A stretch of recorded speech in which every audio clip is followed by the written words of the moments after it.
You're listening to The Kickouts, where we love watching Total Divas. Oh, we're not watching that shite! We're not watching that anymore! I just sat through the fucking episode!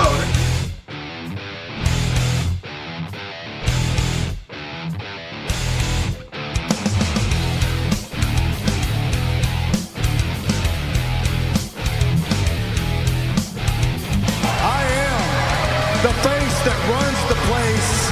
Long live living. Goodbye and good night.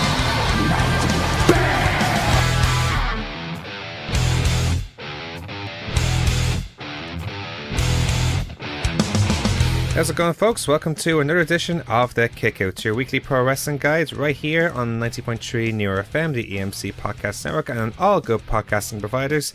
I'm Dave Cullen, joined once again by the inventor of the dance break, Daragh Maher. How are you this afternoon? Just having a dance break, Dave. Oh, don't you just feel like, I wish we could do that here, but it's kind of strange to do that when we're just recording the audio. If we did this video, then it'd be much more authentic, but... Yeah, also no one wants to see my dance moves. Says who? Everybody. You could be a good dancer.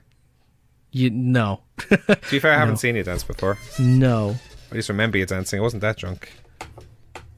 When was this? I don't know. Well, speaking of which, you just got back from your holidays. How'd you get on? I did. I just got back from the Canary Islands. Loved it. Yeah, it was good. Loved it. It was warm. It was easy going. The only thing I missed was wrestling. You look a bit orange, if I may say so. Oh, thank you. I know. When you came in, I thought you looked pale, but that's because of the bright lights you complained about when we came in. And I thought you just came back from holidays. You're not used to lights. Well, look, to be honest, if I was red, it wouldn't have been too strange either. Because I just burn. You just burn. You just go. You're like myself. You're a ghost for freckles. Yeah. Well, to be fair, that's what happens to me. I get freckles more than I tan. So, like, you can see my arms. I've got farmer freckles. It's the equivalent of farmer's tan. Farmer freckles. Farmer freckles. Are you trying to say you have freckles on your forearm, but you have absolutely none, like, on your shoulders and stuff? Yep. I'm sorry. None around the rest of my body. None. We're painting an attractive picture for ourselves, aren't we? Oh, soak it all in, listeners.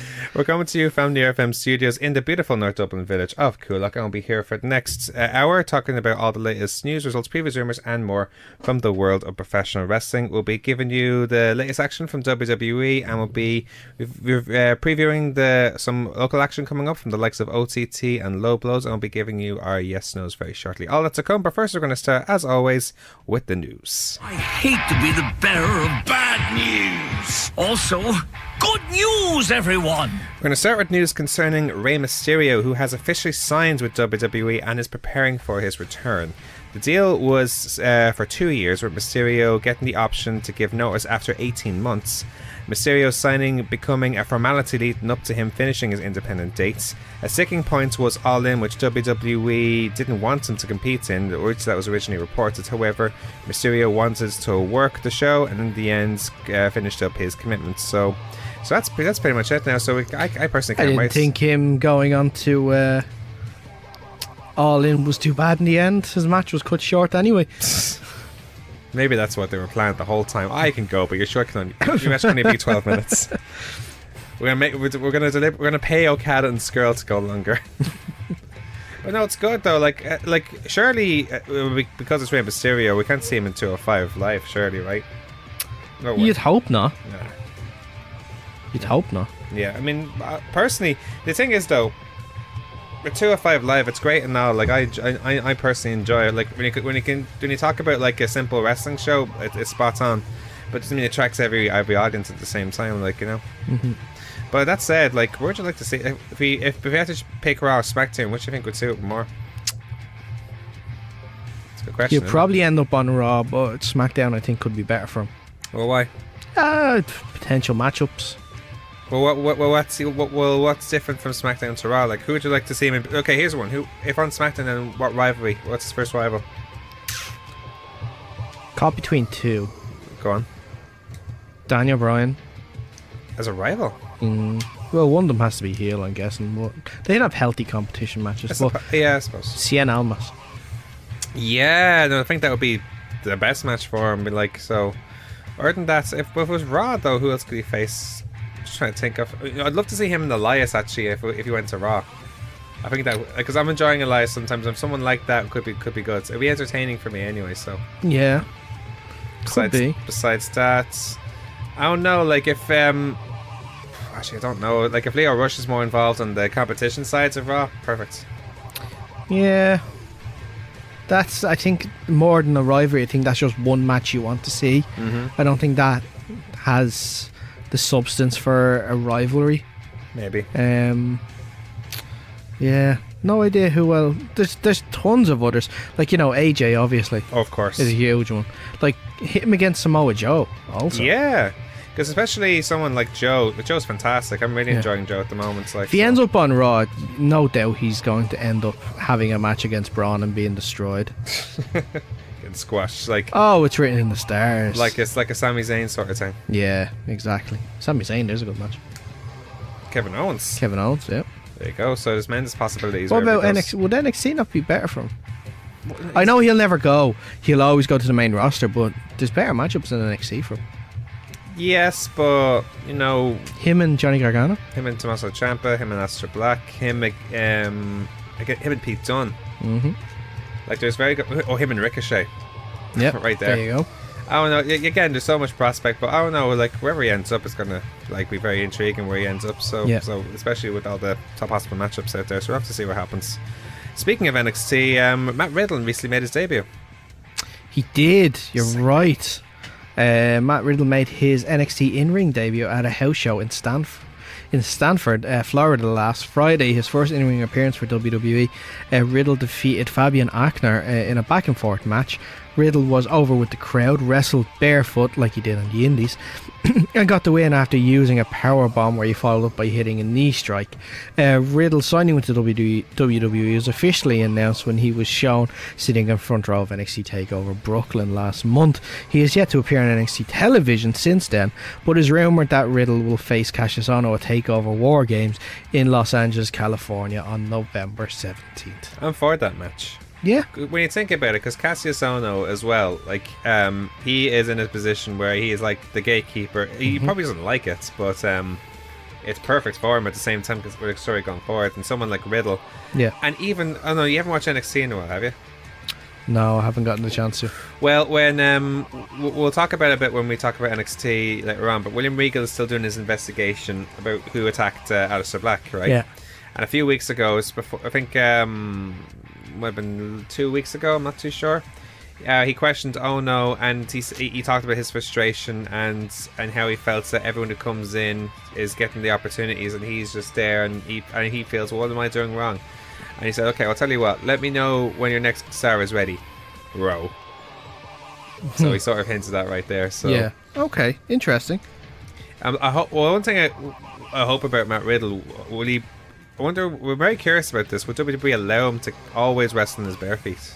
Because I'm not sure where they stand with that. That's who he is, though. So. I know, but I mean that's Indies compared to WWE. But what I'm trying to say is, would WWE allow him? Like they probably have knowing them, they probably have a health and safety issue or some sort of wellness policy against that. Or I doubt it. I think he'd be fine. Have to see what happens anyway. So again, there's a guy like Orton Cassius Ohno. Like Matt Riddle, like that's a really exciting to have him in NXT. Like endless matches you could have. Exactly, it's turning into like the indie haven or the indie go-to place for people, 100%. Really, isn't it? Yeah, 100%. You know who wasn't interested in NXT recently? Will Ospreay. No, actually, he said he liked NXT, but he said he wasn't interested in WWE in general. Walter. Because he feels like he likes the competition of the indies, although he's intrigued by NXT in particular. And obviously, like most wrestlers before him, he said, well, things change very quickly in wrestling. Yeah. But right now, he said right now he's not interested. Okay, it's probably a good thing. He has like 3 world championships right now. Yeah, he's doing so well on the indies at the moment. He doesn't need to even think about WWE. Shouldn't be on his radar. He's wrestling probably the biggest indie show ever in the UK. I know he wrestled for the North American title there, didn't he? Against Adam Cole. I didn't know that. He did, yeah. Oh yeah, you told me that. Was that WrestleMania Access when he did that? No, he did fight someone at WrestleMania Access. I can't remember who. I think it was Keith Lee. Okay. But it was a Evolve show. He fought Adam Cole for the North American title. Oh, yeah, it was a Evolve show, I think it was. So WWE know who he is. Of course. It'd be very stupid not to know who he is, but yeah. Well, they have in the meantime, they haven't used Axel Dieter Jr. yet, really, to such an extent, so... So he was, There's a lot of people that they signed that they haven't really used yet. Like, we've seen... It's mainly him and Donovan Dijak that I can think of. Yeah, Dijak, there's one. Like, we saw him this week on NXT. No, we didn't. Sorry, no, we didn't. But we haven't seen much of him. He's doing the live shows. But in terms of NXT TV, that's the problem with only having a 1 hour show and such a stacked roster. And batch taping as well, because guys can't be there for 2 shows in a row because they don't really necessarily do 2 shows in a row. So that means they're doing 2 matches in the night. Well, that brings up an interesting topic. Do you think it'd be better then down the line if WWE or NXT, if they consider bringing giving NXT more time? I'd say a 90-minute show wouldn't be the worst thing. 90-minute show, like maybe 2 hours, maybe too much of a stretch, but the extra half an hour could easily be filled. It's an extra match or 2. Yeah, an extra 2 matches in the promo. Yeah, that's all you want. And it could be anyone. It could be it could be a squash match. It could be Keith Lee kicking ass. It could be anyone. Yeah, anyone like that. Yeah, so we'll see what happens. In the meantime, we'll move on to news about New Japan. Their full card has been released for this Sunday's Fighting Spirit Unleashed that will take place at the Walter Pyramid at Long Beach, California, USA. The show will headline with Kenny Omega and Kota Ibushi teaming up to take on Kazuchika Okada and Tomohiro Ishii. Other matches added feature talents that have worked in New Japan in the past, including Flip Gordon, Christopher Daniels, Frankie Kazarian, Jeff Cobb, ACH and Chris Sabin. Most of the key matches are already announced, with Cody challenging Juice Robinson for the US title, the Young Bucks taking on the Guerrillas of Destiny for the IWGP Tag Team titles, and Will Ospreay squaring off against Marty Scurll in an IWGP Junior Heavyweight Tag Title Tournament semi-final. So some really good matches for that card as well. So, and particularly like with Cody on the roll now, especially with NWA Champion, like we need to go for the US title. Like, even though he's trying to maybe gain an audience in Japan, he doesn't have to worry about the United States. Yeah. But do you think he has something to prove in Japan, even though he's had this great rivalry with Cody? I think it's more trying to establish the title. So you need the successful stars to challenge for it. You know, you started off hot with Kenny having the title, but very quickly the title became a backseat passenger to Kenny's other issues. You know, it happened to be a belt that he was just wearing. Then of course Switchblade, Jay White beat him for it. And then he held the title for a while, and there again, a bit of a passenger as well. Like, they haven't really been establishing it with really, really good matches, and now Juice obviously holds it after beating him. And I think this is Juice's first defense, and he won it about 2-3 months ago against Jay White. Yeah, so in California, I think, as well. So it is a little, especially with the Intercontinental title like missing at the moment because Jericho only does certain dates. Yeah, I think that this was the perfect time to establish the United States title and really push it. But they seem to just have kind of dropped the ball a little bit there with that. Think so. Yeah, they're focusing obviously a lot with the Gato, Okada, Jay White sort of. I was going to bring that up. I couldn't believe. I heard before. Did you see Yoshihashi though? Yes. Oh my God. Yeah. He full on went face first into the side of the ring, gets in the ring, might have a concussion, is bleeding from the top of his head, and has to do something on the fly with Jay White because he's probably forgotten what he was meant to do. You wouldn't even blame him because that bang of a head would knock the sense out of you. They do a Titus. What? They do a Titus. Yeah, but Titus was lucky that he didn't crack his head off something. Yoshihashi did. Oh no. Yeah. So it was a painful Titus, if you like. So. It's a Yoshihashi now. It's not. Yeah, I heard about that. I was going to bring that up though because Okada recently lost his challenge against Hiroshi Tanahashi. Like, he retained his right to still be at the Wrestle Kingdom 13-man events. Yeah. And I heard that Gato and Okada have part sides, but now Jay White has turned on him, and now Gato. Yeah. Like that's a huge shock in terms of like the way they book things. So. For sure. Well, I'm not surprised by the Jay White thing, because I remember when he did first of all sign up. He said that listen, this is just a means to an end. I want to end the Bullet Club, but I need help to do it. I'm smart enough, so it's not because I want to join these, because I have to join these. Yeah. Never did anything about the Bullet Club now, to be fair, but Nothing really, no. yeah, you can see why he's going against it. Yeah, no, we saw this coming. This was supposed to be coming, but as we said, Gato, like, who's been associated with Okada for pretty much since he's been back in Excursion. Yeah. Ever since since his first championship win, and so it's like it's almost similar to Paul Bearer turning on the Undertaker. Like, after God knows how many years been associated with each other. Like, so. But speaking of Bullet Club breakups, the Guerrillas of Destiny, I don't know if you've seen this. They're firing squads now. They officially call themselves, by the way. Yeah. But they also are scouting talents. They've hinted. They've called out Neville to come join them, which I can argue with. But I think one of them, I think it was Tonga Loa, was seen watching NXT events. So he's getting talent in NXT right now. They got a film of it where he was in front of a truck or something like that. You see that? Yeah, or maybe he's going to NXT. I don't know if they go now, especially like with the whole everything's gone with the Bullet Go Club. at any time, I suppose, but I don't know. Like, personally, I think it would be too soon. Like maybe soon, but not now. That makes sense. Anyway, going back to doing bumps after concussions. Let's talk about Liv Morgan. Yeah. God. You know, the crazy thing is people are angry over this, and rightly so. Yeah. But I think they're angry at the wrong thing. The wrong a thing. lot of people. Yeah. Well, explain. Like, we'll go. Obviously, for people who aren't aware, they should be aware probably at this stage. Yeah. Liv Morgan suffered a concussion from 2 kicks to her head in the Yes Kick Fury by Brie Bella this week on Raw. Morgan appeared knocked out by likely the first kick, and in slumping she fell into the second kick, and she was out of the match quickly, but she did return for a triple suplex spot. That's my issue. I'll get into it there.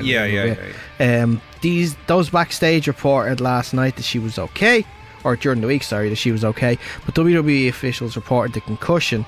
The company issued a statement saying that Liv Morgan has a concussion, is going through the proper protocol under WWE's comprehensive wellness program. She'll be out of action until she passes the impact testing procedures, and there'll be no way to estimate a time scale for that. WWE has been building to Morgan, Ruby Riott and Sarah Logan facing Ronda Rousey and the Bellas in a 6-woman tag match at Super Showdown in Melbourne, Australia, just next week.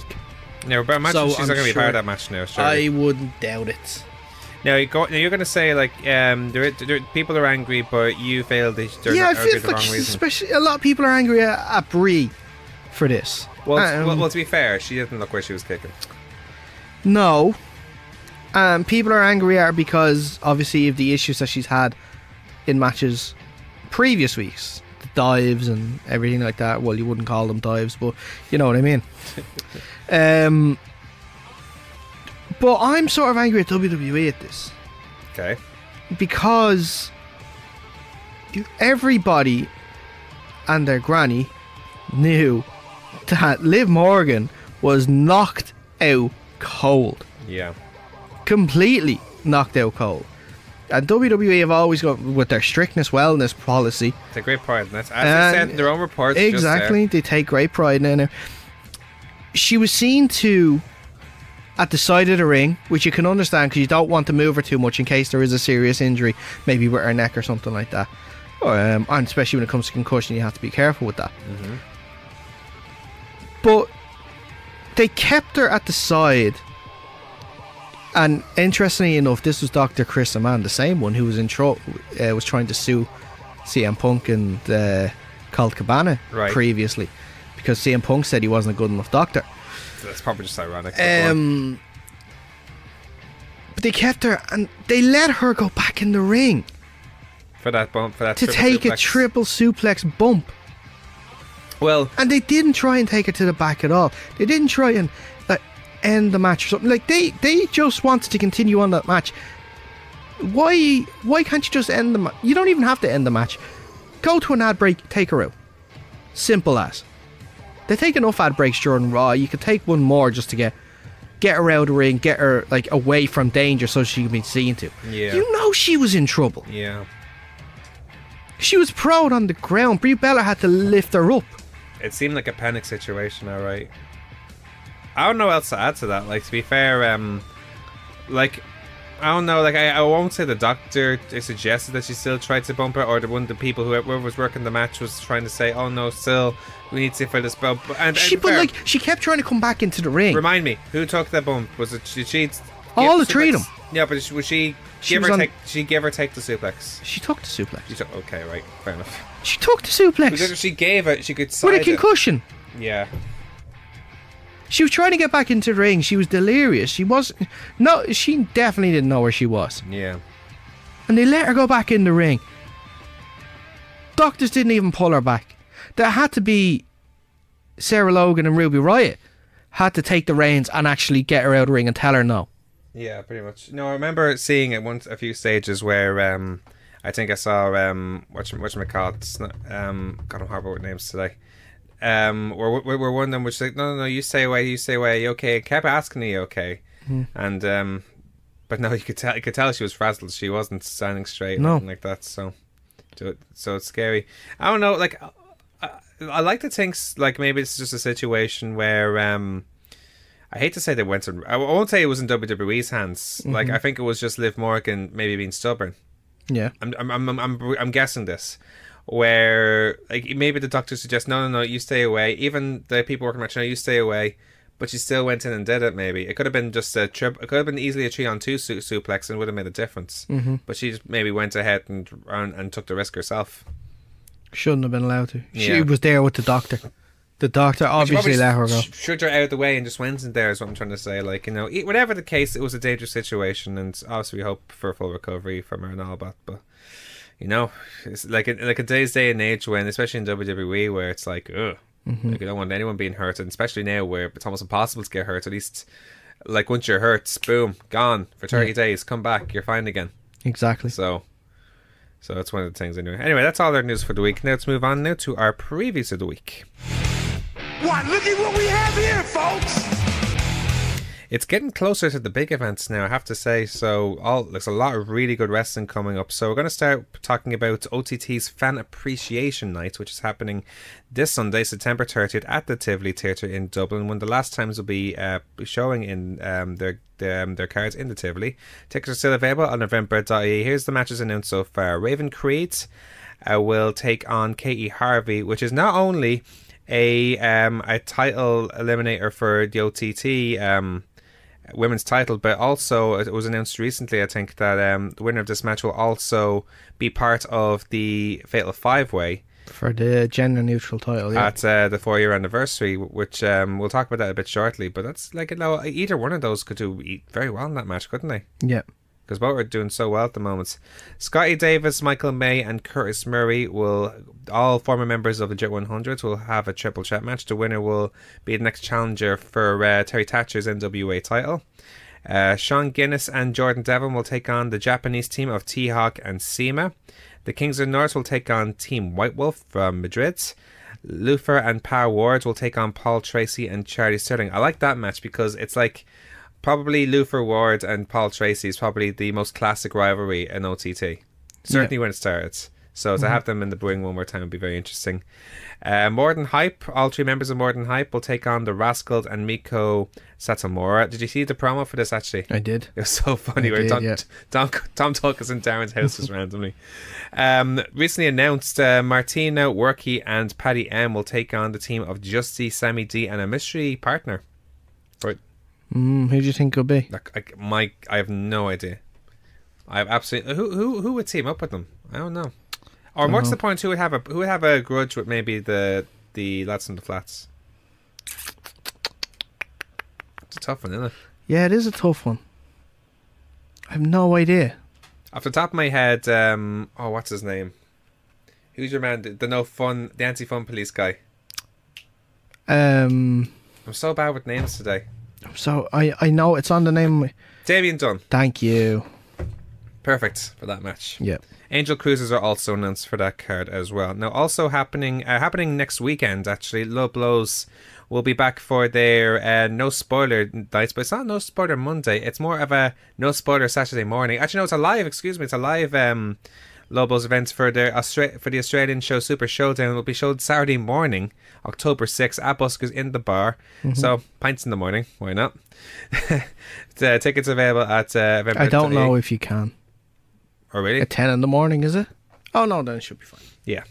It's free for Low Blows Network subscribers. Pre-show entertainment with no Temple Bar prices as well. Also happening on Saturday, October 6th at Limelight in Belfast, and on Sunday, October 7th at the Tivoli Theatre will be the Inside the Rope specials, where Edge, aka Adam Copeland, will be the guest. There are sale tickets available for that on Eventbrite.ie. So it'll be very interesting to see what his intake on Everton, the wrestling career. Are you going to it?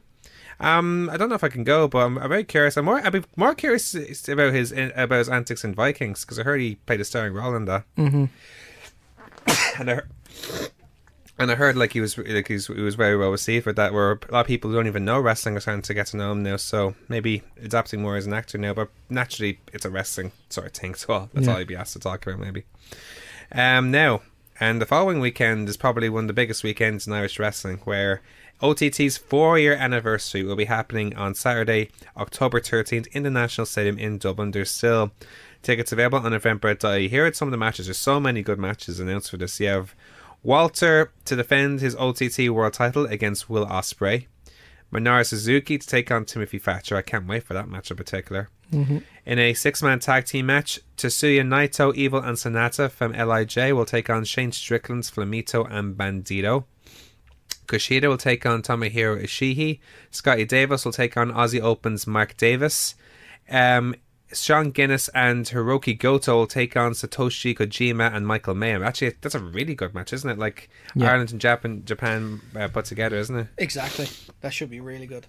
LJ Cleary will be defending his OTT gender neutral title against the winner of Raven Creeds and Katie Harvey, Mr. Juicy, Paddy M and Rocky Romero in a fatal 5-way. That should be a really entertaining match. I know. Rocky Romero coming back over as well. Yeah, should be awesome. Since Evil and Sonata haven't had their match announced yet, have they? Evil and Sonata, they're in the 6-man tag with Naito. Oh, sorry, they are. Sorry, I forgot. But yeah, ever since Bushi couldn't make it over, they've gotten everyone else. Basically half their New Japan rosters coming out now, so it's pretty awesome. The Angel Cruisers and More Than Hype are also announced for that card as well. Now, happening the very next day, on Sunday, October 14th at the Tivoli Fair in Dublin, is OTT Defiance 2. Still tickets available on Eventbrite.ie. The matches announced so far. In a special pre-show contenders match, Shane Strickland will take on Bandito 1-on-1. They also have Kaylee Ray to take on Jordan Grace. That's actually a really good match. You have Emi Sakura to take on Comrades Bolshoi. Viper to take on Valkyrie. That's a really good match. Katie Harvey to take on Jetta.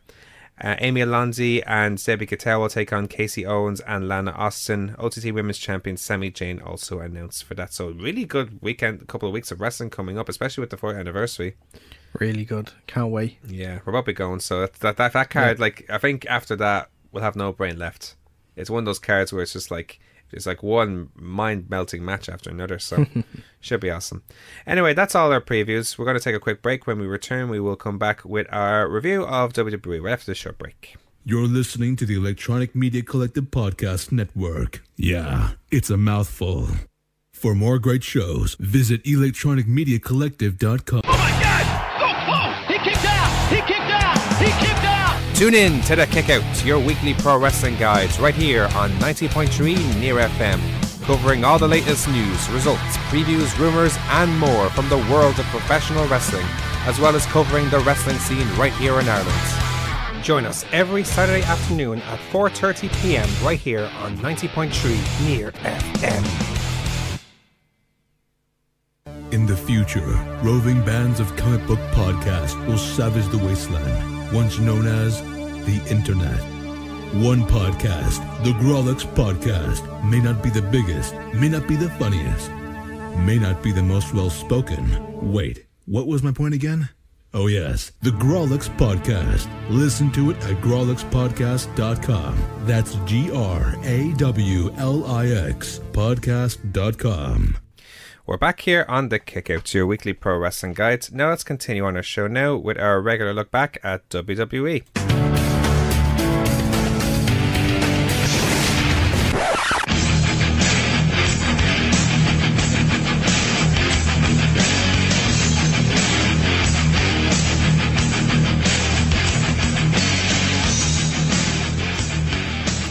Like forever since we talked about WWE. Like it's been 2 weeks, which I don't know about you, it feels like forever sometimes. Yeah, I think it was a nice break though. I think you wanted this break more than anybody, to be fair. Yeah, to be honest, I think so. Yeah. Look, I said it 3 weeks ago. Football season starts. WWE are going to start reining stuff in. Reining stuff in? Yeah. Like trying to make it interesting? No. Just not caring, because they know they're not going to get the viewerships anyway. People have already started going mental about the fact that Raw had its lowest viewership ever this past week. Oh really? Yeah, it's because it was Tampa Bay Buccaneers against the Pittsburgh Steelers. You know what I love about this? You straight away think, oh well, Raw is never going to be as good as this because this is on set straight away. Yeah, exactly. Because you know you're NFL, so exactly. Oh, why didn't anyone see the match between the whole storyline with Ambrose and no one saw the tag title match? Oh, it's because Tampa Bay is against who? Pittsburgh Steelers, yeah. Why? It could be like this for weeks now. Why would you watch Dean Ambrose potentially turn on the Shield? Because when you can watch Ryan Fitzmagic throw some touchdowns, and you can see Ben Roethlisberger throwing some touchdowns as well. Yeah. Why don't you want to see the Revival win the tag titles eventually? Oh, because Green Bay beat Philadelphia. It's one of those things. Don't let Rick hear you say that. Well, I'm just saying. Don't let Rick hear you say that. I was a Patriots fan. What? I thought he was a Patriots fan. Oh, he's an Eagles fan. I thought he told me he was a Patriots fan. Whatever the case. Don't let him hear you say that now. What? No. Do people care about the NFL that much here? Some people do. Really? Yeah. Didn't mean to offend anybody. I don't know. I didn't listen to the situation that much, but I thought I was a Patriots fan, but never mind. Nope. Anyway, the whole situation with the Shield now against Braun, Ziggler and McIntyre. Is I feel like this whole thing of this week now, where it almost seemed like, oh no, it could lead to a big rivalry. All this like, here is Ziggler talking to Ambrose, here is Braun talking to Drew, here's Drew talking to Ambrose, and eventually they all pump fists in the end. I'll be honest. I didn't see an awful lot this week because I was still on holidays on Monday. I only came home on Tuesday. Right. So I read about it. I didn't watch it. But it all just seems like, I'm going to get in your head. It just seems like it's going to be a very classic double turn. See, that's wishful thinking though as double turn. McIntyre turns face. to Shield. McIntyre turns to face Shield, and Ambrose joins Ziggler and Braun. Did they say something about adding a fourth member? There's rumors of it. Yeah. But can you imagine that with McIntyre? See, that's the weird thing about that is that like is it weird to have a fourth member of the Shield because they've always been three. Yeah. But who would it be? Do you think? Well, you know, McIntyre is as good as a shout as anyone. Yeah. Like when you think about it, like there's probably no one as physically dominant, certainly on Raw, probably at Lashley maybe. Yeah. That would be like him, but probably Lashley. But I think McIntyre has that sort of aggressive aura to him, as opposed to Lashley, who seems more playful. Yeah. If you know what I mean.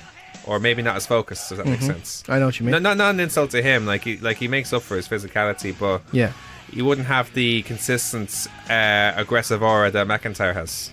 That's why he's so over right now. Yeah. So therefore he'd make way more sense going to that. Like so, but I don't know. Like it's very wishful thinking if a double turn really happens. Like Ambrose hasn't done a promo yet, has he? Since he came back. Ambrose? Yeah. He did the promo with Seth and Roman today. He was the first one to talk, in fact. Was he? Yeah. Okay. So he seems united. He's been very quiet since he came back. And the thing is, if you look through the facials he makes, when Ziggler talks to him, when Drew talks to him, even when he did fist pump, he did look over to him. Mm-hmm. And here is Roman and Seth looking forward, raising their belts. Here's Ambrose, like, looking this way.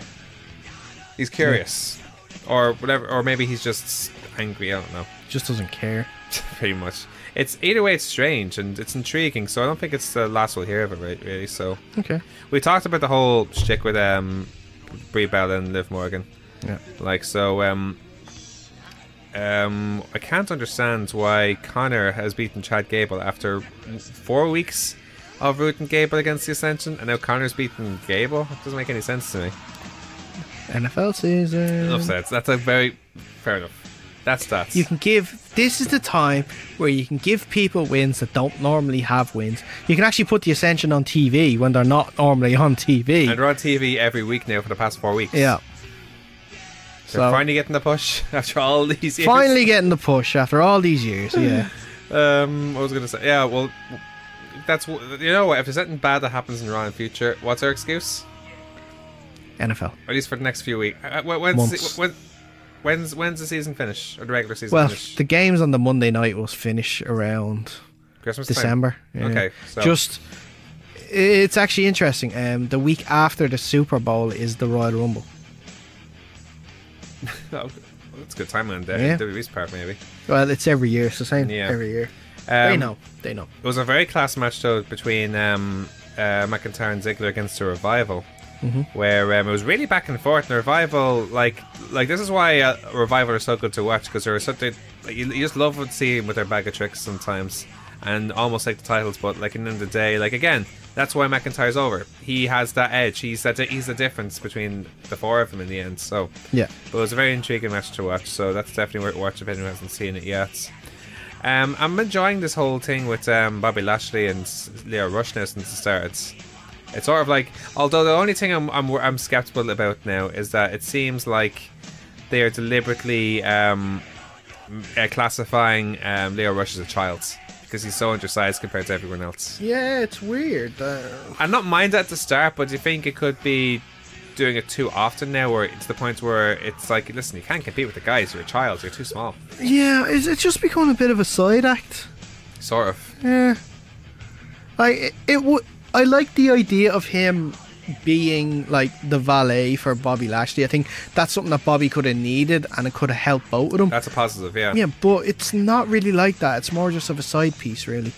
Just some extra entertainment during a Bobby Lashley match. Well, it's a bonus for Bobby, as you say. But for me, it would have to have a benefit for Rush against the ring. Imagine how intriguing a match between Leo Rush and Kevin Owens would be. I'd watch that. It'd probably be a straight squash, but considering how well he's doing in 205, you'd be surprised. Exactly. So have to see what happens. Moving on to SmackDown, I loved True TV so much. I actually, for anyone listening, I asked Sarah, could we have like a 7-second dance break in between the show, because obviously it doesn't sound good on radio. Like, we have to have visual on that. If we were a video podcast, it would make sense, but we're not. It'd be fine if we had a video podcast, but we don't, unfortunately. Yeah. I'm sorry. Oh well. But no, it's a shame now, because unfortunately the match he had with Miz, I think, means there won't be any more True TVs, but just let that stipulation go. Just keep having matches. Yeah. Just keep having True TVs. There you go. Then you'll be fine. Yeah. And it's good for True, because now we can't tell. He knows who Carmella is now. Her hair colour has changed. Yeah. Apparently that was the difference between her tearing apart with Maurice the whole time. That's all you needed to do, was just change your hair colour. There you go. But no, it was actually really entertaining, like all the stuff going on with that, like, so. And then Miz doing what he does best, and it's getting to Daniel Bryan's head with the whole yes movements, actually hitting his yes kicks, and hitting the showing how they should be done. The yes kicks. Becky's still kicking ass. I like what she did this week, where she attacked Charlotte during her photo shoots. I'm like, no, take a picture of this. Where do you think you're going? That's so simple. Yeah, simple. It's badass and simple. Yeah, I'm actually happy that they're doing it now. There you go. I'm happy that they did it. I'm happy that it worked. It seems to be working anyway. You had Big E against Sheamus this week, with Sheamus being called the Swiss Straight and Save, which is more of a compliment than insults, but there you go. Yeah. Speaking of Sheamus and Big E, it's an ironic match considering everything, a few stories we heard in the news this week, isn't it? Yeah, with the bullying accusations by Big E. Yeah. The B word. Via Twitter. Yeah. Is what it is. They have a rivalry going forward, so I must don't have pushed out know. aside. I don't know. I'm just hoping that they're not going to actually keep going with that. It could be just... Well, when was the last time WWE have included a storyline in the main roster via Twitter? Not even that. Just using the bully thing. They did it for Nia Jax before WrestleMania. But I thought they're not meant to be these, like... you know... Personally, I don't think it's a... Because they're anti-bullying, therefore making the story about bullying, maybe it could encourage the awareness of it more. Why they would do a storyline for, if that makes sense. I don't know. They didn't mention, did they, on SmackDown? I don't know. I don't know. We'll have to. No, but like this past week, they didn't mention it. Did No, they? of course not. No. Well, then They might later on, but I don't. It'd be very doubtful. Yeah. So we'll be surprised. What do you think about this whole thing with last week Aiden English turned on Rusev, the worst Rusev day ever. Yeah. And now there's speculation that, or there's a thought now that something happened in Milwaukee. Seems a bit cliched. Yeah. I saw a great tweet there the other day. What's that? Let me just see if I can find it here for you really quickly. Just give me your view on it first of all while I find this. Well, it's intriguing because he seems to be like sorry that he had to do it, but at the end of the day, he's like, well, listen, we were great until she showed up. But she was always there. I bet this isn't at all what we think it is. It's not something that Rock knows about. Let's put it that way. But you remember that? Yeah. You know what I mean. But anyway, I don't know. I can't really, like, it could be something completely opposite. It might have nothing to do with Aiden English. It will have something to do with Lana, but it might be away from Aiden English. It could be something where she knows something with someone else. If that makes sense. Yeah. Here's the tweet. Okay. FYI, WWE SmackDown was last televised from Milwaukee, Wisconsin on October 24, 2017. Aiden English, Rusev, and Lana did not appear that night. And now I'm curious why. Dun, dun, dun. Did something happen? Well, I don't know, actually. What could have happened? Did God. Lana and English get it on? It, Did Lana find English and Rusev getting it on? it boggles my mind just like... Did Lana find Rusev getting it on by himself to English? No, but surely he'd be angry then. That's what I'm saying. He I doesn't don't know. know. Whatever is going on, he doesn't know. I don't know. And if he knows, he's playing the best poker face ever. I don't know. Did Enzo really get with Lana that night at the hotel? Oh no, that's not a good thing. Because that means he's coming back. Did English find out? Well, isn't it kind of strange to involve a storyline with someone who isn't an active member of WWE's roster? Just trying to put the pieces together. And he was on Raw when it happened, not SmackDown. Just trying to put the pieces together, man. Probably Trying wasn't to in put the Milwaukee pieces as well. together. That's It all. boggles my mind just like it boggles my mind why Randy Orton was attacked Titan Ninja just because of the perfect 10 gimmick. I don't know. Wait, sorry, you moved on. No. I was adding to it without moving on. No, I was just going to say that I don't know the schedule for SmackDown shows, but I'm guessing there's one in Milwaukee coming up. Ironically. Yeah. Remember this? I bet it's next week or 2 weeks' It time. probably is, yeah. It could be, yeah. Later on, Lana lost to Becky Lynch, who sort of made fun of the whole situation last week. Afterwards, English said, okay, I'll give you proof about what happens. And walked off. Yeah, pretty much walked off. There you go. And then they had the whole contract signing. More of the family stuff now from Joe. Do you think there's a... I know you talked about Randy Orton there, and I want to go back to it. Do you think Randy Orton and Shinsuke are in cahoots? That's the second person now. Well, Who was facing Shinsuke Nakamura that Randy Orton has gone after. Are they in cahoots, or is it just really, really, really lazy writing? I'd say lazy writing. If they were It is Road Dogg. It is Road He's Dogg. improving, but Yeah. something for the mid cards. Yeah, listen, mid-card is one thing, main event stuff he's very good at. So the stuff with Joe and AJ is intriguing. You're not sure about that, so doesn't that feel? No. Surely this whole thing is worth it if he wins the WWE title, Joe. I don't think he is. Don't think he is? Nope. Just part of the storyline? Yep. Fair enough. Mixed match challenges, I'll just mention that very casually. Like, we had, I wanted to bring up a couple of bits and pieces just about it. Like, Bobby Lashley and Mickie James took on Jinder Mahal and Alicia Fox.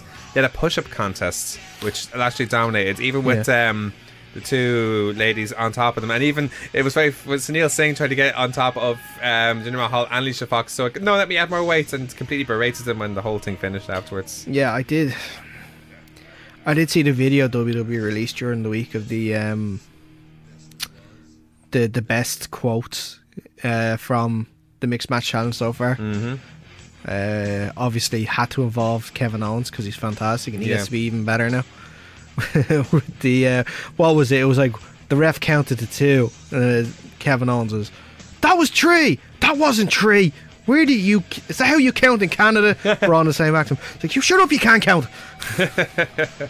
He had the Miz and Asuka, who beat R-Truth and Carmella as well. They had the dance off in this match as well. The 7 seconds dance break continued with Asuka getting involved, and then Miz doing his literal version of the moonwalk, where rather than doing Michael Jackson's moonwalk, he pretended he was walking on a moon. Pretty much. Yeah. It was good. Next week it's Bayley and Finn Balor against Jinder Mahal and wait, that's wrong. So, never mind. 205 Live. Next week Finn is involved though. Finn and Bayley are involved. Yeah. The only thing I want to mention about 205 Live, they had a rematch between Hideo and Tammy and Mustafa Ali. They were back with their rivalry, and there was a rematch from their match a month ago where Tammy took out Ali, and they finished where Ali hit a apron 450 on a Tammy and split on the floor, and then finished out with a double count out. But it shows how willing Ali is to prove himself to get revenge. Yeah, which I think makes a very intriguing rivalry, and it might likely lead to a stipulation match to later on, which I'm okay with. Yeah, they have some, like, obviously the matches are really good, but the rivalries are getting so much better. The rivalries are getting better. I don't have the time to watch them. Yeah, pretty at the moment, and I wish I did. I do wish I did, but yeah. Over in NXT, there's still William Regal's still continuing to hold stuff about Aleister Black's situation. He booked Adam Cole take on Pete Dunne, take on Ricochet in 2 weeks, triple threat match for the North American title, and Strong and O'Reilly to take on the War Raiders for the tag titles. So if he's being NXT he's not taking any crap. What goes to show you. Other things to mention about NXT, there doesn't really it's sort of a slow week on NXT, if I'm honest. Just trying to find out, like you said, who attacked Aleister Black. Pretty much. Velveteen Dream called out Johnny Gargano. Oh yeah. Ciampa had a match against Drogovic. Yeah. Don't know why. There was a bit of back and forth during the investigation where they were at each other, I think, at the same time. Street Profits of the Mighty. Yeah. Pretty much it. And those matches that Regal set up, there's like implications for War Games coming up. And obviously Zayn and Baszler had mentioned that. Like Zayn had an enhancement match with Vanessa Bourne, and there's like back and forth for their match at Evolution, so... Yeah, that's been announced as well, hasn't it? Yeah, it is. Finally, we'll just talk about the main classic very quickly. So, the last of the final round matches have happened now. So, let me see if I can pronounce this name. Hiroyo Matsumoto beat Rachel Evans. She'll take on Toni Storm in the quarterfinals. Tainara Conte beats Jessie Lanaben. So, Conte will take on Lana Lane in the next rounds. Nicole Matthews beat Isla Dawn. She'll take on Tegan Knox in the next rounds. And Io Shirai took on Zaya Brookside. Brookside's only 19 years old. Crazy. I thought she was much older than that, strangely. She'll take on Zuzes. Who's that lady from Chile, I think she's from, or Mexico. I'm not sure whereabouts she's from. So, but it's really shaping up now. I haven't had a chance to properly really check out the main classic since the first episodes, but same. We kind of have a lot of catching up to do, especially in the back of our break. But all the same, it's kind of hard, and it's probably why I don't watch NXT weekly programming as much. It's too much to watch. It's not that; it's the batch recording where you know what's going to happen. You know, the pre-tape stuff. The great thing about I think the first Cruiserweight Classic, that was all live, wasn't it? I don't Was that think so. pre-taped? No, I don't think Was so. that pre-taped as well? It was pre-taped every week. Every episode was a different week, as opposed to the whole thing being done weeks and months in advance. That's easier to sort of try and stay away from spoilers than the whole thing. It's one of the negatives of wrestling, Because unfortunately. we've known who's in the final for the past month. Or it's one of the negatives for any it's mainly WWE who have that, like, where they have pre-advanced stuff, like, but it is what it is. We just have to stay off Twitter. It's not that hard, lads. It's not that hard. Anyway, let's finish off our show now with our yes nos. Yes, no! Yes, no! Yes, no! I have a fair amount of yes nos to get you, so I'll get through them now pretty quickly. Going back to the Mae Young Classic, Mae Yam, was part of the Mae Young Classic, for her to sign full time with WWE. Yes, because she already has. Yeah, It's not a yes, no. It's just a yes. It's a yes. She has. She definitely has. I thought it was just rumored when I brought it up. So, you know who is her other half, and they make a fantastic couple. Keith Lee. I didn't know that, actually. Yeah, and now they're in NXT together. It's so cute. It's so cute. Don't you want to just blush? Oh. WWE main roster stars to go to NXT. Now, first of all, if this is true, who do you think who it should apply to? Tyler Breeze strikes to mind, only because it's not that he's the bad; it's just that he's not being used in WWE. No, and I think it's a good idea because for in the sense that how am I going to word this? In the sense that, like, the people that I'd like to go down to NXT, for temporary reasons, are because their tag team partners are injured. So, like you were saying, Tyler Breeze, because Fandango's injured, great chance for him to go down to NXT. Luke Harper, because Eric Rowan's injured, great chance for him to go down to NXT. He had a match with because he can have his own storyline in NXT. He had a match with Ricochet very recently at an NXT at a live show. He can do his own sort of thing down there as a singles star, which won't hinder his main roster persona. Yeah, I'll be class in NXT. I just want to see him being out there. Kurt Hawkins continues losing the streak down there. Yeah, he's just too busy on main event continuing that. Like, yeah, he could add to NXT too. Anyway, I know. Does anybody even watch main event anymore? No, unless you play Do WWE they have that games. SmackDown pre-one as well? It used to be like Velocity and stuff. They definitely don't have that one. Is that gone now? That's gone ages, years in fact. I think isn't the rumours they're bringing back Sunday Night Heat? Really? Yeah, I heard that they're bringing that back. Interesting. Obviously, like basically Sunday Night Heat was a pay-per-view pre-show before they had pay-per-view pre-shows. You know what? The best way to do that is if they have that as a pre-show for pay-per-views, or it's just the normal show, and have that. What you could do is you could have Sunday Night Heat the hour before the pre-show, then the hour pre-show, then the show instead of the pre-show. No, they will always have the pre-show. They'll always have the pre-show. If you have Sunday They'll Night always Heat have then. it. Always have need it then. Always have it. WWE. Here's one you won't like: Hulk Hogan to return a crown jewel. There's rumours of this. Nope. Because you don't want to, or because you don't see it happening? Because I don't want them to. Yeah, I thought so. I'll move on from that very quickly. Yeah. Impact Wrestling to be in the WWE Network. No. There's rumours of this now where WWE and Network had a meeting, but there seems to be conflicting reports of who was interested in. I don't think so. I don't think Mr. Callis is that. Is going to do that. I don't think it'd be a good move for the likes of Impact. If anything, he'd be trying to angle it towards getting Impact Wrestling on New Japan World, which would make more sense. Especially considering you can see like early days Okada and Nakamura and stuff like that as well. Makes more sense, I guess. Yeah. Chaos to break up, because it's really splintered now with Gato and Okada. No, I don't think so. There's too many members. No. Well, or even a civil war like it's going on with the Bullet Club. I don't think you can have two civil wars like that, really, can you? It's kind of strange, alright, yeah. 205 Live's tag titles to now be scrapped. I heard about this. Yeah. They've been slowing down with the whole team thing anyway. I think so, yeah. I think it's a good idea. Personally, I think it's a shame. But I'm still hoping that they go for the women's tag. Oh, they totally are. They totally are. I saw a design of what they may look like as well. I saw the design too. Yeah. Silver. Yep. All silver. White and silver. Yeah, that's it. Yeah. James Storm to head back to WWE. He did tease that picture, didn't he? He did. I heard him talking about it on a podcast that he only left because he felt he wasn't in the right place mentally at the time. And Triple H was very supportive of it and saying, you come back whenever you're ready. Okay. So maybe he's ready. We'll have to see what happens. Yeah. Neville to join the firing squads. If any place for him to be in Japan, if he does go, I think this could be the place. I'm going to say no. Because I read a report in, I think it was like Pro Wrestling Sheet. Okay.